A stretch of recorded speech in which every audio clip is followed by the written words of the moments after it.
जबरदखल उच्छेद बेले ग्रामवासी और प्रशासन मुहांमुही। सूचना अनुजाई बालेश्वर जिला भोगराई दुड़ुपल ग्रामर ग्रामवासी माने सरकारी जगार बेआईन भाव में दोकान गृह निर्माण कर बहुत दिन है बेपार कर आसुले। दुड़ुपल ग्रामर केतेक ग्रामवासी माने तहसीलदार पाखर कम्प्लेन करापर तहसीलदार सरकारी जगार कागजपत्र जांच कर प्लॉट नंबर अनुजाई जगह चिन्हट करथिले।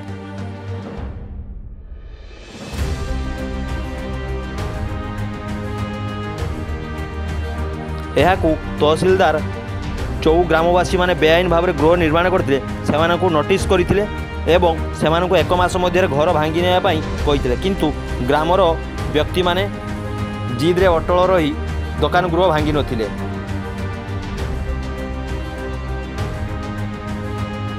पुणी तहसीलदार से डाकबाजी यंत्र साहाय्य 7 दिन पूर्व सूचना देइथिले मध्य ग्रामवासी माने शुणी नथिले। आज समस्त प्रशासन अधिकारी सकाळ 9 घटिका समय आसी घर भांगा कार्य आरंभ करते।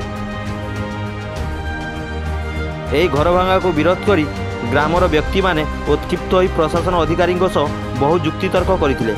यापर पुलिस से बुझासुझा करने दोकान गृहगुड़िक भंगा कार्य आरंभ होता।